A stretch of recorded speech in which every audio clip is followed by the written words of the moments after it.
Good evening, everybody, and welcome to today's session of Roznama, the daily newspaper analysis. Today is the 9th of April, and today we have at least certain interesting things other than the Iran-Israel war to cover. All right. So the first and naturally we will begin with the Iran-Israel war. So yesterday, a peace truce, a ceasefire was declared by the United States of America after the innumerable issuing of statements like he's going to wipe out the entire Iranian civilization, and entire civilization is going to come to an end, and almost hinting towards undertaking dropping of a nuclear bomb on Iran.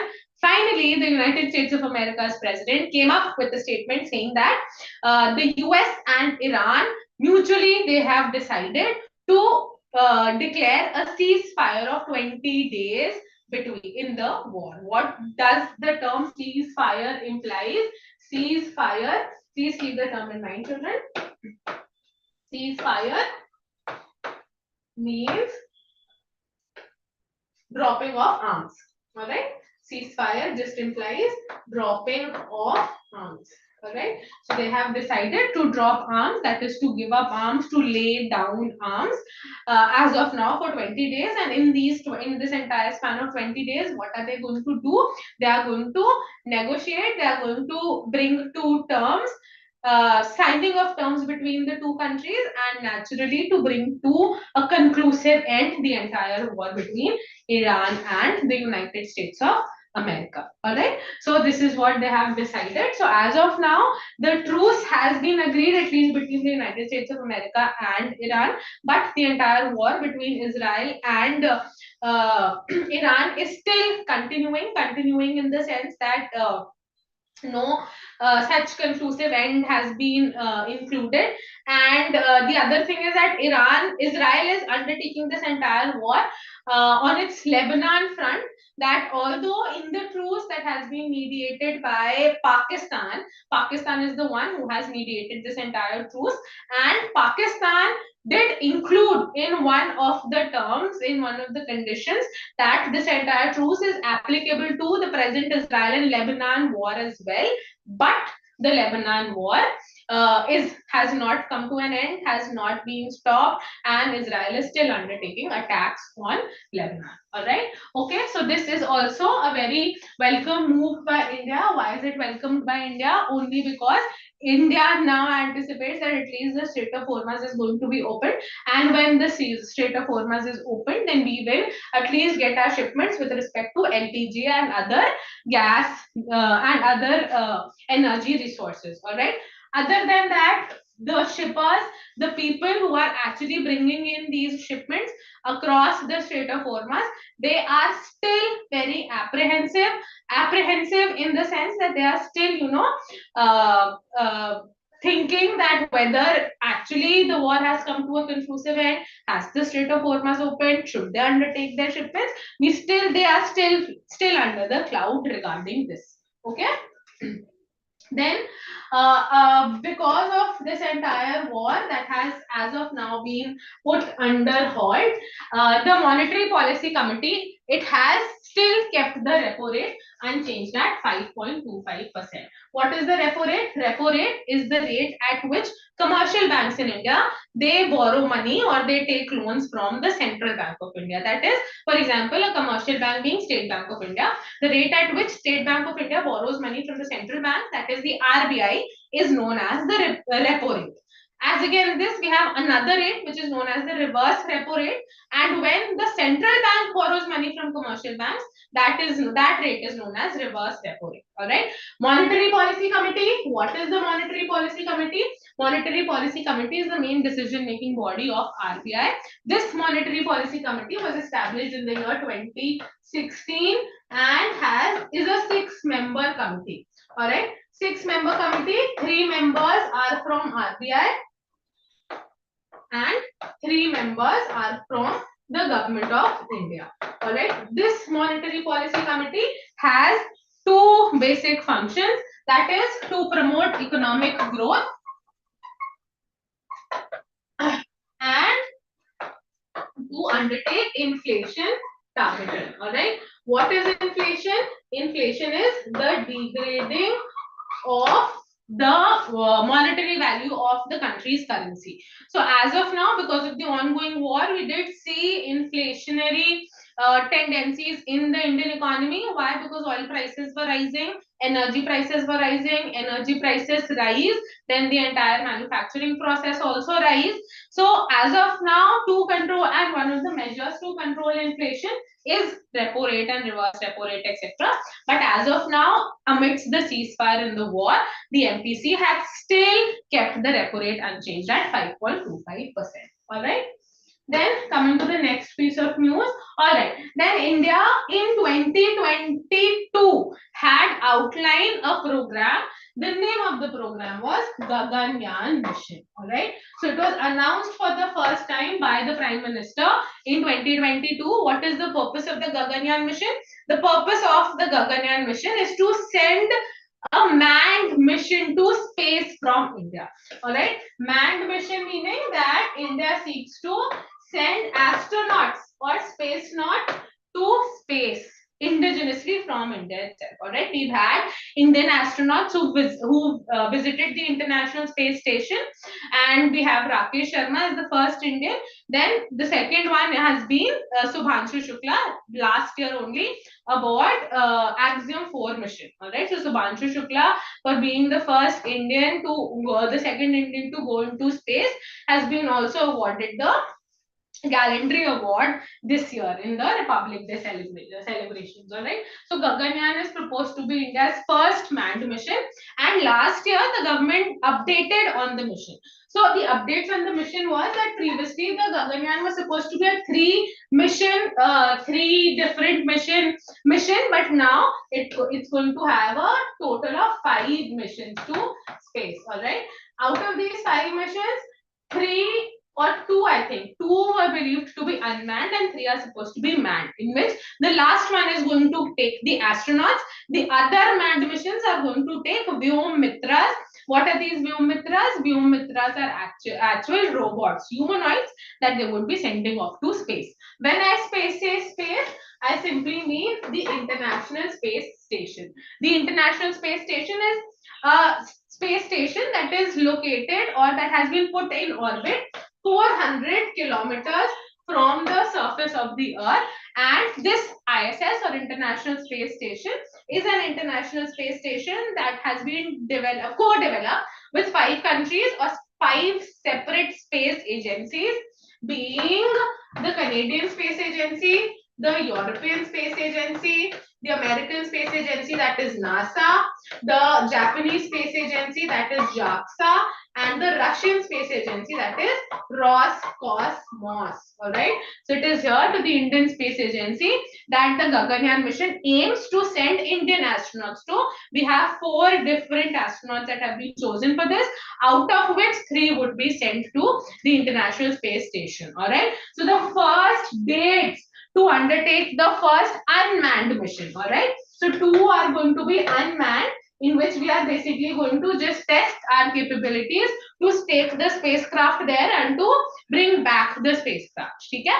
So that is going to be the first unmanned mission whose date would be launched soon. All right. So that is one major update with respect to the Gaganyaan mission.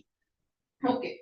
Then coming to the next news piece, which is a part of your editorial, which is on the Israel, US, and Iran war. So as of now, a ceasefire has been declared, but we did see that in spite of the ceasefire being declared, Israel still undertook concerted attacks on Lebanon and other countries there, which basically is acting like a threat that the entire ceasefire could be called off. All right. This article basically tells us that why Israel must itself undertake concerted steps to bring about a peaceful respite to the entire ceasefire that has been brokered after much ado between USA and Iran. Iran, yes, okay, and it is a 20-day ceasefire that has been brokered. All right. Then the next one is on that how recently we did see that we have one of our nuclear power plants, a major nuclear power plant, that is Kalpakkam nuclear power plant, which is in Tamil Nadu, has become a fast breeder reactor. All right. Now, what is a fast breeder reactor? Fast breeder reactor is such a nuclear power plant which uses very little raw material to generate massive quantities of fissile fuels. All right, and these fissile fuels, they or this generation also results in a chain fission reaction. All right, that one after the other consecutively one reaction could result in another reaction which is going to generate fissile fuels. All right, so India has become this one country and India has become the second country to do so. The first country till now has been Russia, and India is the second country. All right, now because we have undertaken this, which in all probability would be commissioned by 2029, and this entire vision of developing a fast breeder reactor was actually undertaken by India in 2004, and then it took us more than 20 years, 22 years to be precise, to actually reach on that verge or point to create a fast breeder reactor. All right, then the article moves forward to also draw our attention to the fact that the government could actually get a major push to the fast breeder reactor initiative through the Shanti Act. All right. So, what is Shanti? Shanti, sustainable harnessing of atomic and nuclear energy, transforming India. So, through the Shanti Act, what the government actually wants to do is invite the private sector into the nuclear sector. Till now, the nuclear because of its high volatility, and because it's a very volatile sector in the sense that even little release of nuclear energy could create massive damage to life and property. Uh, but that is why it was only under the government ownership, specifically under Department of Atomic Energy. But now, for the first time, the government through the Shanti Act has opened up the private sector, also has opened the nuclear sector to the private sector as well. So again, incorporation of the private sector could give a further boost to India's initiative of developing fast breeder reactors. All right, and this particular article, it's a deep dive article in the Hindu, which gives you a good detail into what are fast breeder reactors, how do fast breeder reactors actually work, what are the types of uranium and thorium, plutonium, etc., that are used in it, and how this chain reaction is actually generated.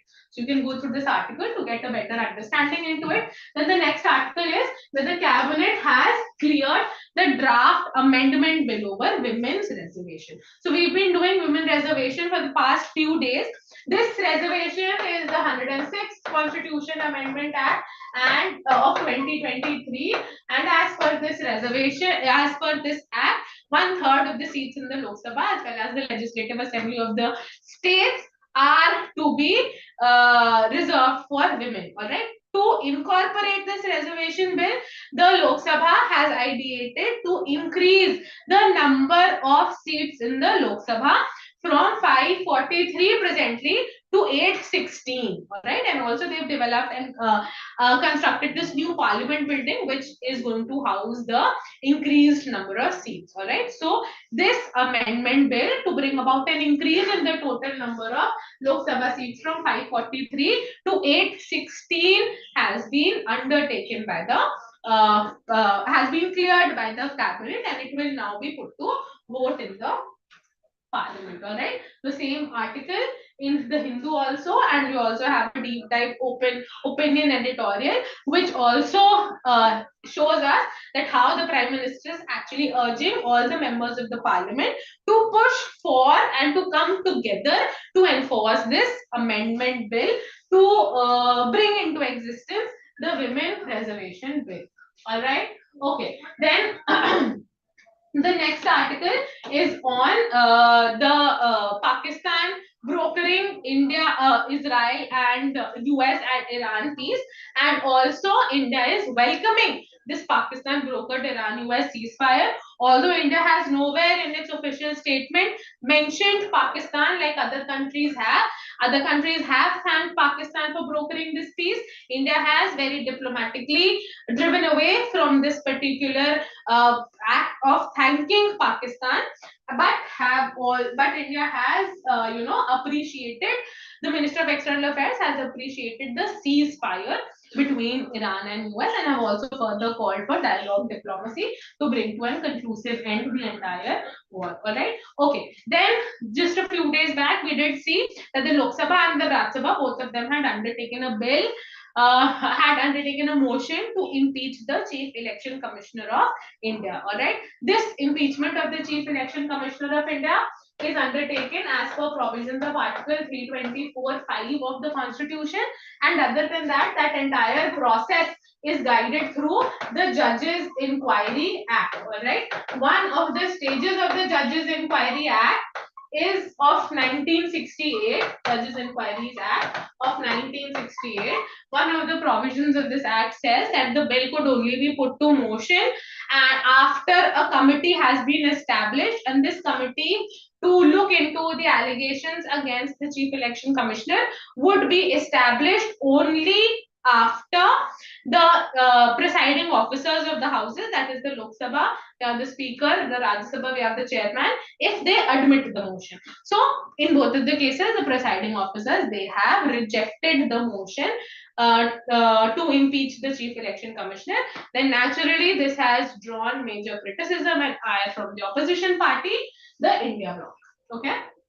All right.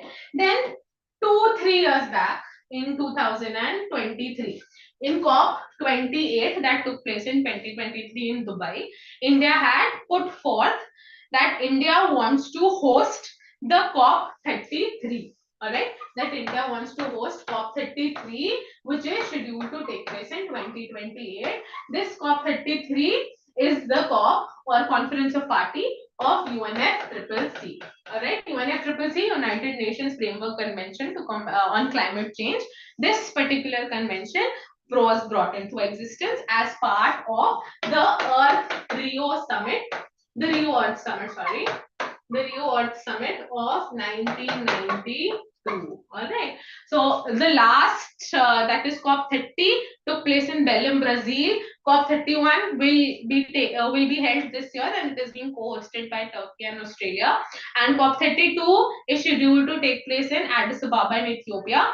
The third one, the COP33 or the COP33, which is scheduled to take place in 2028, India had bid that India wants to host the COP, but now India has withdrawn from it. As of now, no such reason has been given to us that why has India withdrawn from hosting the summit.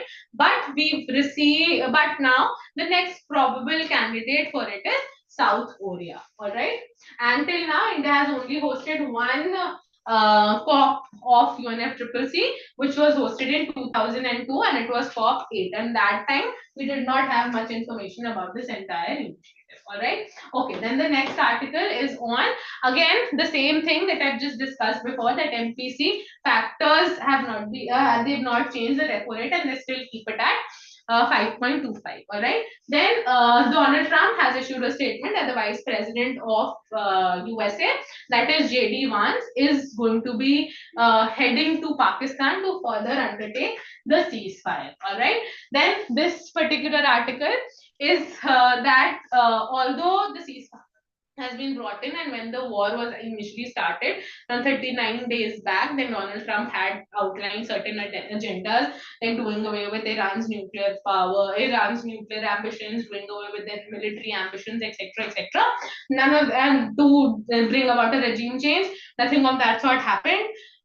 In spite of that, we did see that Iran is rising to power, and Iran did, in spite of losing so many of their leaders, still held its strong position in against the US war. All right. So this is actually drawing our attention to the fact that maybe American supremacy is limited and is not as great as the world or the global order actually thinks it to be. All right. Then Israel is undertaking strikes on Lebanon, which has resulted in the death of around 112 people.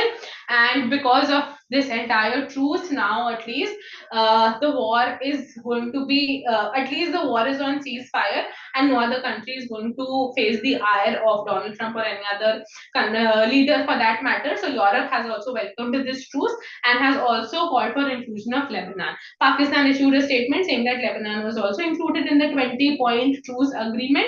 However, Israel has not stopped bombing Lebanon, and also 112 people have lost their life. All right. So this article is again on the same thing, that it's a 2-week pause, and JD wants us to visit Pakistan to further the entire truce between the two countries. A repetitive article again on the cabinet clearing the entire vote of the entire bill on women reservation. All right, then Assam and Kerala, they enter voting today. We also have voting this year in West Bengal, Tamil Nadu, and Puducherry. India is no longer going to host COP33. The opposition is very unhappy with the fact that the Lok Sabha Speaker and the Rajya Sabha Chairman, they have withdrawn, they have rejected the impeachment motion of the Chief Election Commissioner. Then this particular article is by Shashi Tharoor, and here Shashi Tharoor has actually asked the Indian government to appreciate the fact that Pakistan has brokered peace, and India has always been a country who stands with peace, and now is the time that India must stand up for its principle for peace, dialogue, diplomacy, etc. And it shouldn't stop India from standing up for peace just because the peace has been brokered by Pakistan. Okay, so I can go through this article. Then again, this article is again on the same Iran-Israel war, that as of now ceasefire has been brought in, but then major work in terms of diplomacy and dialogue must be undertaken to continue the ceasefire. Okay. Then another article into a deep dive with respect to RBI's MPC, which is not changing the repo rate and still keeping it to 5.25%. All right. Then the next article is on the nuclear energy and the achievement in terms of nuclear energy that India has undertaken recently by undertaking the development of its first fast breeder reactor in Kalpakkam, Tamil Nadu, and how this particular achievement is going to aid India's entire agenda to generate 1 lakh megawatt or 100 gigawatt of nuclear energy by 2047, aligning with India's goal to become a Viksit Bharat country by 2047 and also to become a net zero carbon emission country by 2070.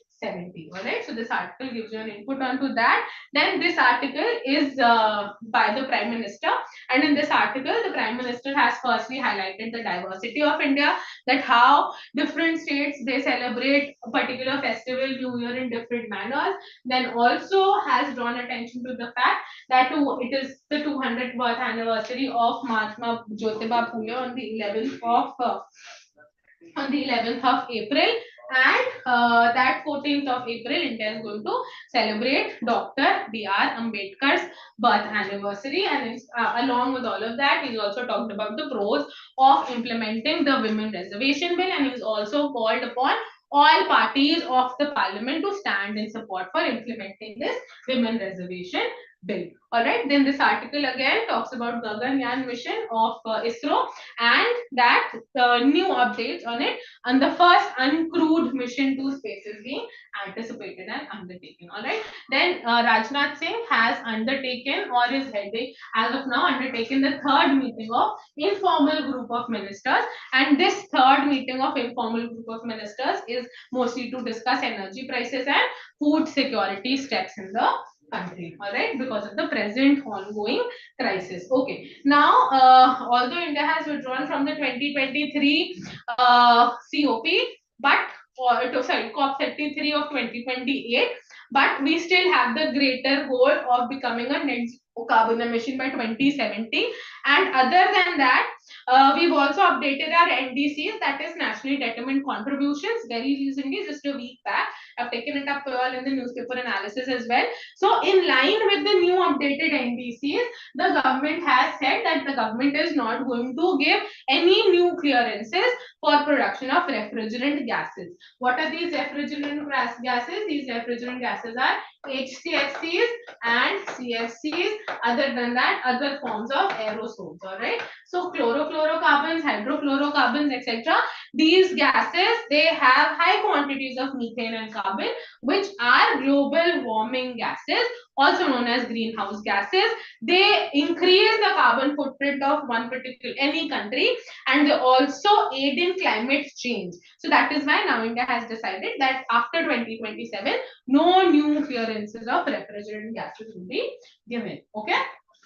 Then the next article is again on Lebanon and how, as of now, the entire war, although has been brought to a ceasefire, to a halt between US and Israel and Iran. Israel is still undertaking the attack on Lebanon, and this entire attack on Lebanon could actually become one major point to do away with the ceasefire. That maybe it could become a trigger point for Iran to undertake attacks on Israel again, or other countries to bring about a concerted attack on Israel. All right. So Netanyahu has not undertaken any ceasefire, at least with respect to Lebanon, which actually is drawing major criticism from the global world order. Okay, so this article again is on why or how RBI is not changed the repo rate and has kept it to 5.25, and also is while also we are seeing that the GDP growth is slowing down to 6.9% at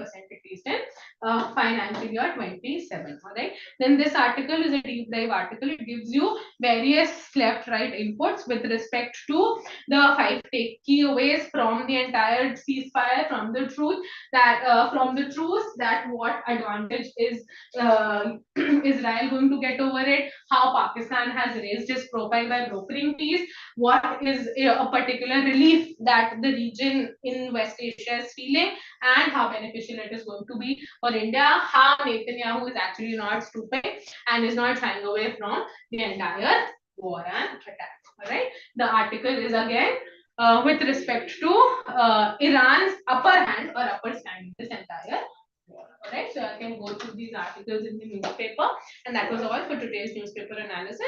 And I'll see you also in the next one. Thank you, children.